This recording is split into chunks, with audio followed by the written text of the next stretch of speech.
Bienvenidos y bienvenidas a esta serie de videos en los cuales vamos a hablar acerca del crecimiento y desarrollo de las plantas.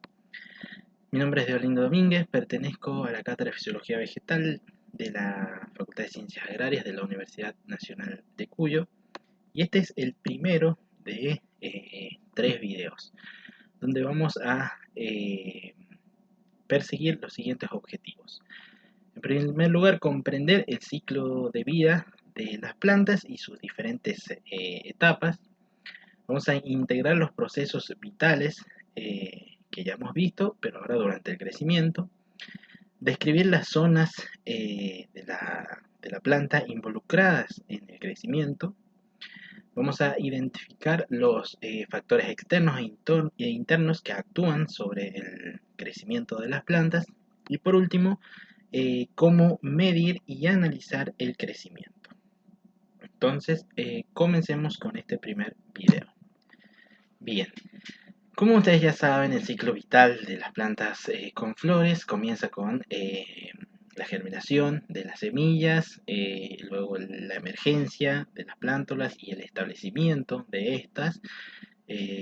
Luego sigue una etapa de crecimiento vegetativo, la floración, para rematar en la fructificación. Las plantas pueden ser clasificadas según la duración del ciclo de vida, en plantas anuales, plantas bianuales y plantas perennes. Las plantas anuales tienen un ciclo vital menor a un año, las plantas bianuales menor a 2 años y las perennes tienen más de 2 años. En las plantas anuales la floración ocurre una vez, en las plantas bianuales la floración ocurre una vez, pero en el segundo año de vida, y en las plantas perennes ocurre múltiples veces. Los hábitos de crecimiento de las diferentes clasificaciones en las plantas anuales generalmente son de rápido crecimiento y muere luego de semillar. Ejemplo de estas tenemos el maíz, girasol, etc. En cambio, las plantas bianuales tienen un primer año donde se da el crecimiento vegetativo y el segundo año el desarrollo reproductivo. En ejemplo de esto tenemos, por ejemplo, la zanahoria. Y las plantas perennes brotan año a año. Cada año, desde el tallo hay una brotación, cada año hay una floración. Ejemplos, bueno, vitiviníferas, la jarilla, etc. En una planta anual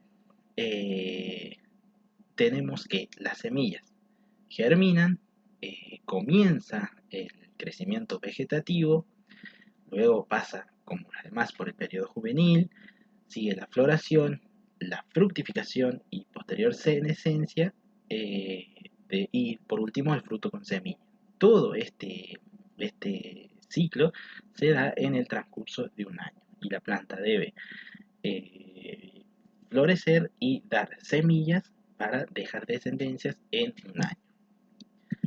En cambio, en el ciclo de vida de una planta bianual, la característica es que durante el primer año la planta germina, se establece la plántula, se produce el crecimiento vegetativo, pero luego en la estación desfavorable se traslocan las reservas generalmente a órganos como por ejemplo la zanahoria, y entra en un reposo vegetativo.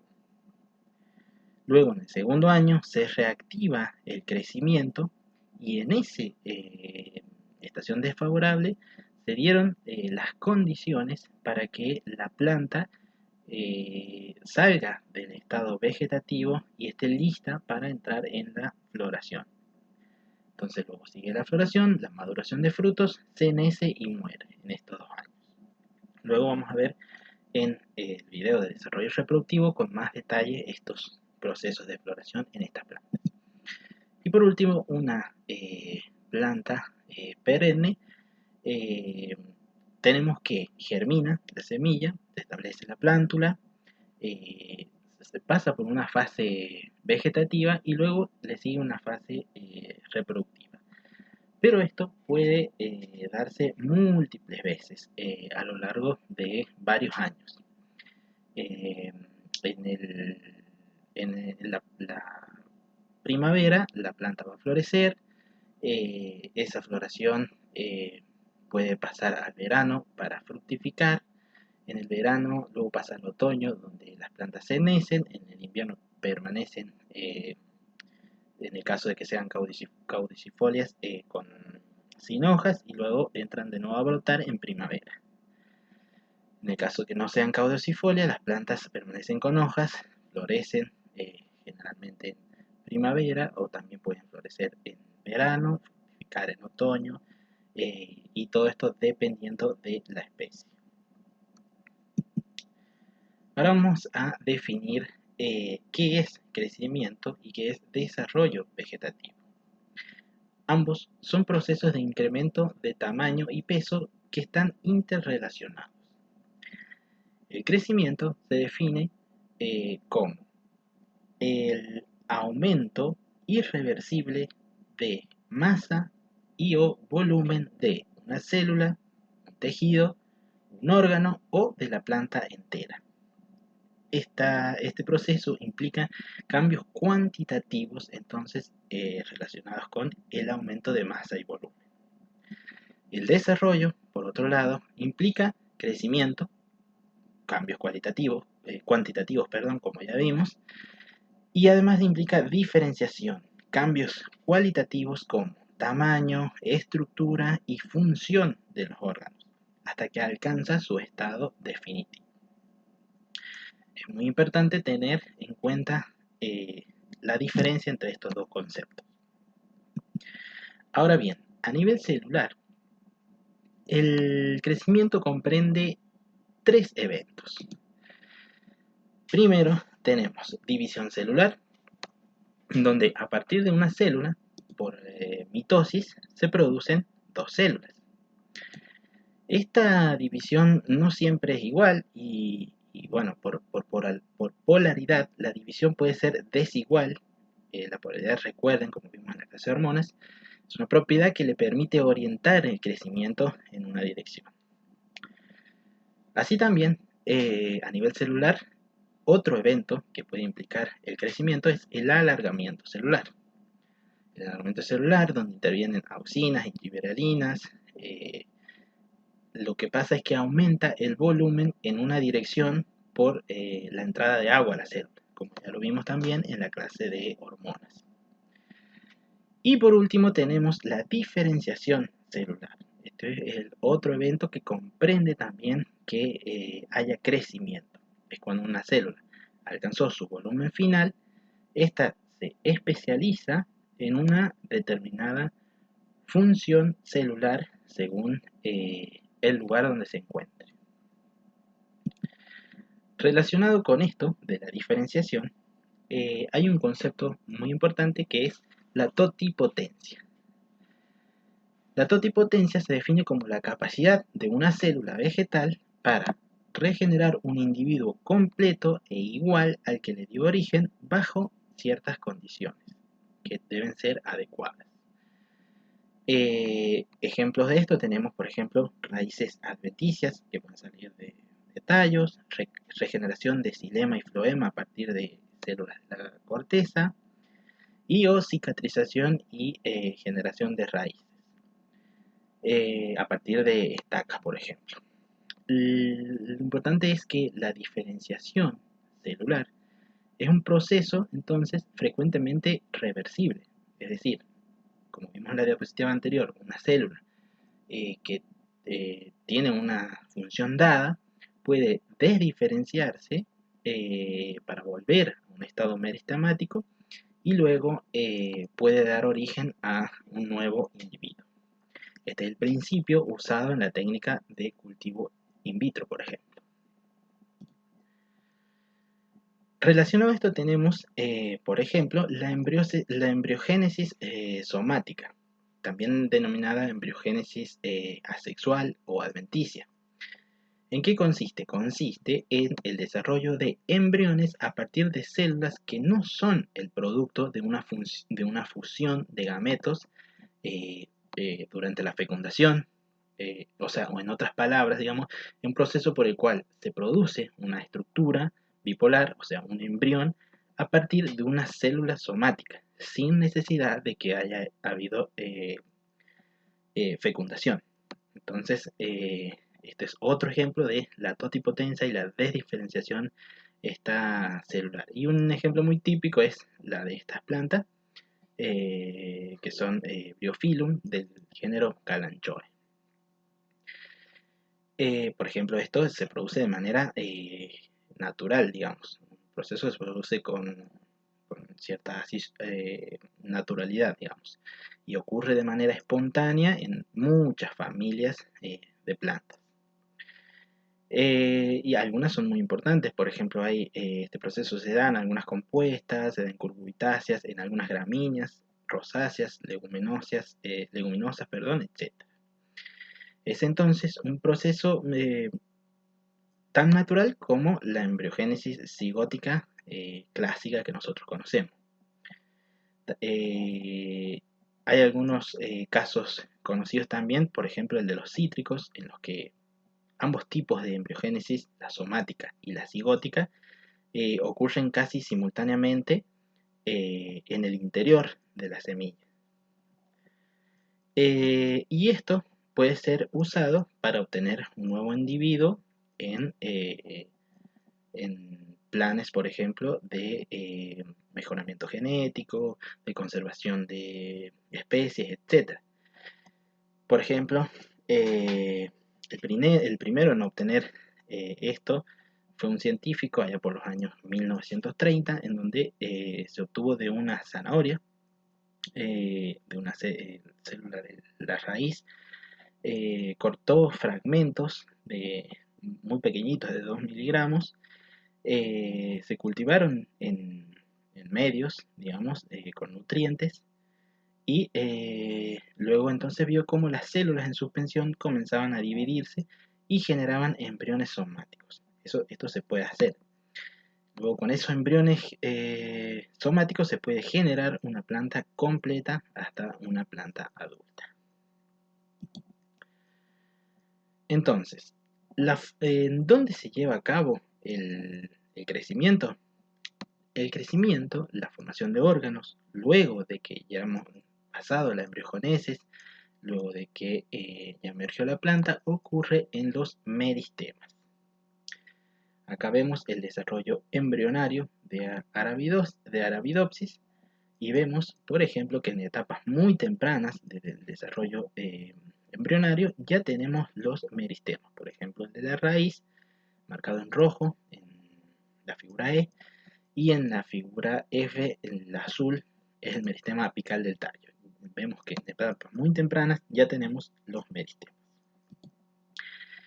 ¿Qué son los meristemas?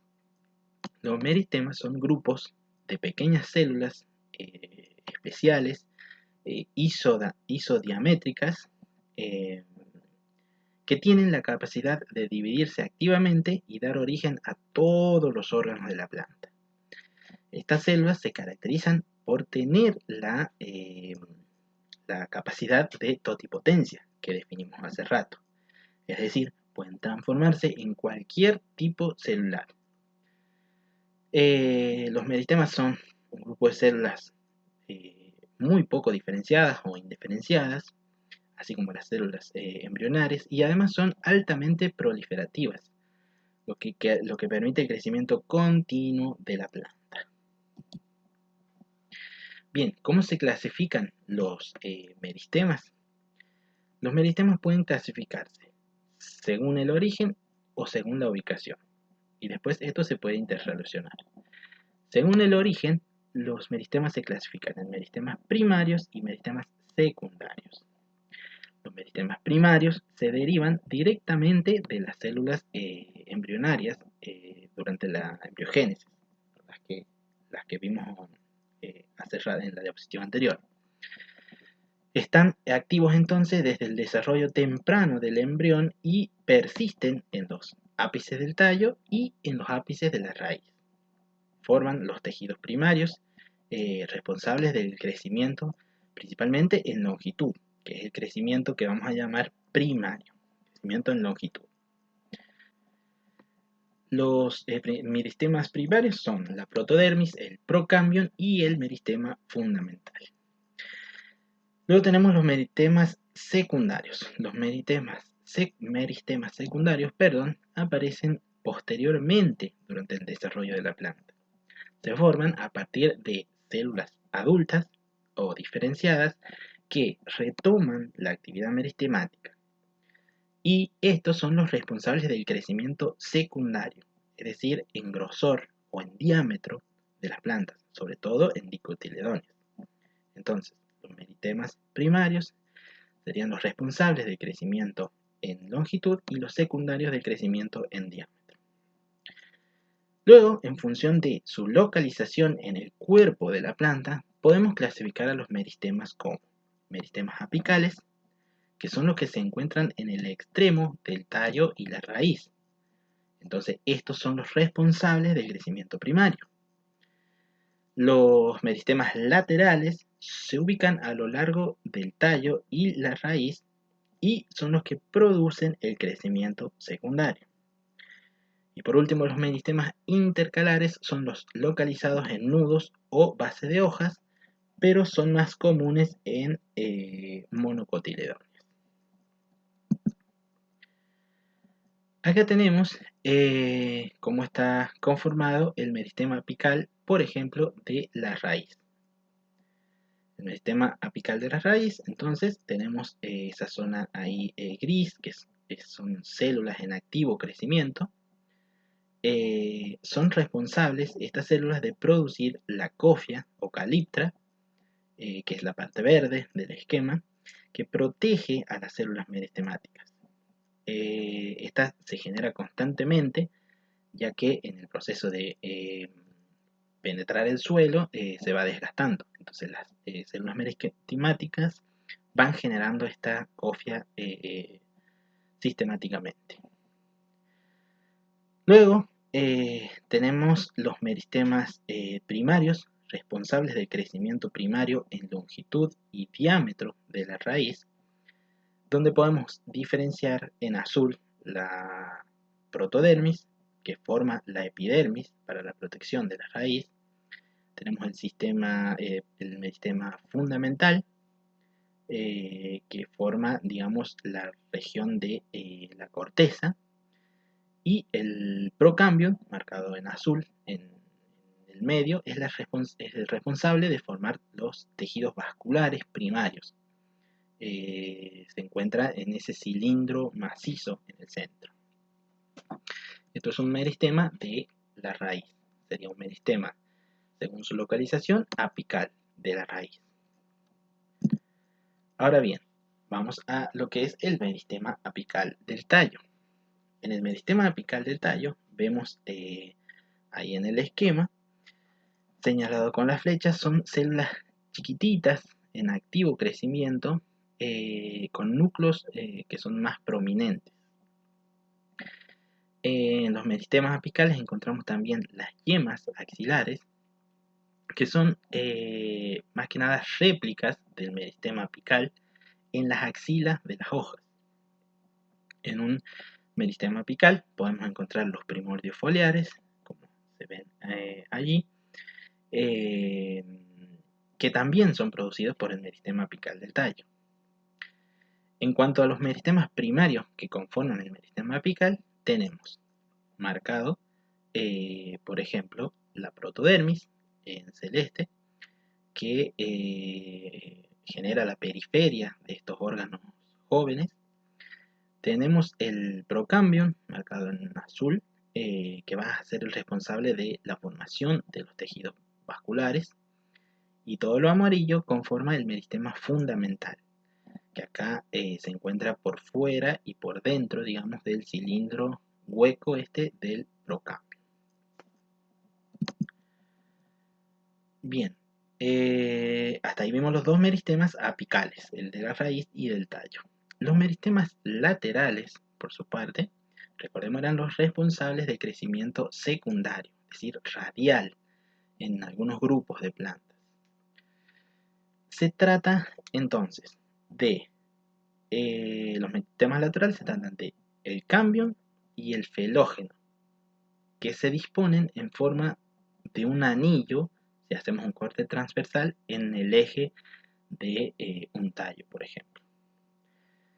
Tienen un origen mixto, porque a partir de restos del procambium y células adultas que se desdiferencian y recuperan la capacidad de división, se originan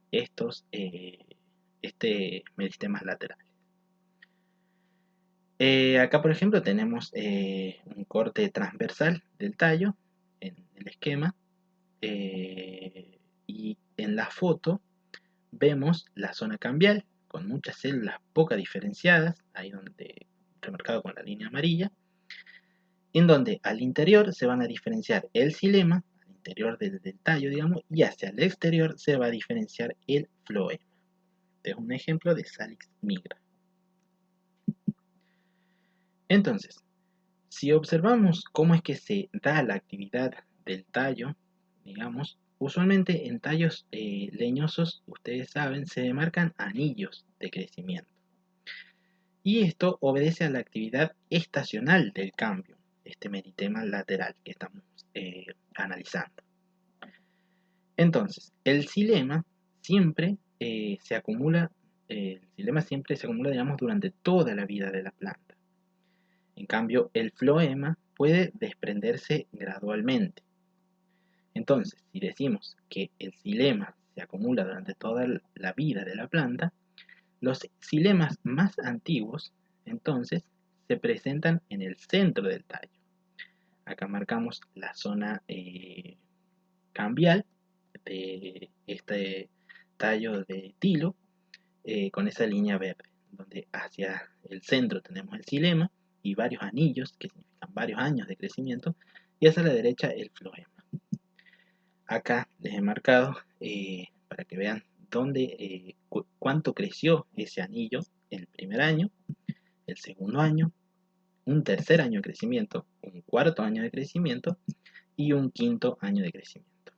Es interesante ver que acá, en algún momento, el primer anillo del primer año estuvo en contacto mediante el cambium con el floema, pero este se fue desplazando con los años.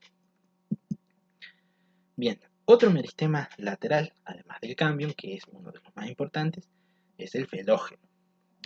El felógeno es el responsable de producir la peridermis, que es el tejido de protección de los tallos que tienen crecimiento secundario. Este crecimiento en diámetro. Acá la línea amarilla representa al felógeno del que les estoy hablando, que forma el felema hacia afuera, que son células que muy tempranamente impregnan sus paredes celulares de Zuber y se vuelven impermeables y mueren, se ven con aspecto corchoso, de hecho de ahí sale el corcho. Tenemos el felógeno y hacia el centro se produce la felodermis, que son células que permanecen vivas, a diferencia del felema. Esto entonces en cuanto a meristemas laterales. Ahora, los meristemas intercalares son los responsables de crecimiento primario, igual que los apicales, entonces en longitud, de hojas y tallos, pero deben su nombre, digamos, a que se forman entre tejidos adultos, es decir, intercalados con tejidos que ya están diferenciados del tallo de la hoja. Podemos verlo cómo crecen, por ejemplo, las hojas del pasto. Después de que nosotros lo cortamos, en la misma tarde o al otro día, se recupera el área foliar, y esto es debido a la actividad de los meristemas intercalares que están en la base de las hojas o en la base de los entrenudos de las gramíneas. Pasemos a hablar a las características del crecimiento. El crecimiento puede ser determinado o indeterminado. El crecimiento es determinado cuando una estructura crece hasta alcanzar un tamaño definitivo. Luego se detiene y se nece. Por ejemplo, las hojas, un fruto, una flor. El crecimiento indeterminado es el que nunca se detiene. Y esto es gracias a los meristemas primarios que vimos, los apicales. Ejemplo de estos son el tallo vegetativo y la raíz. Esto entonces a nivel de órganos. Ahora, a nivel de planta entera, también podemos dividir el crecimiento en determinado o indeterminado según las especies. Llamamos crecimiento determinado a las especies en las cuales todos los meristemas se transforman en órganos reproductivos luego de un tiempo. Mientras que el crecimiento indeterminado, solo algunos meristemas se transforman en reproductivos, mientras que otros siguen como vegetativos, entonces la planta, aunque haya fructificado, nunca deja de crecer. Este fue el primer video de introducción al crecimiento. Pasemos al siguiente.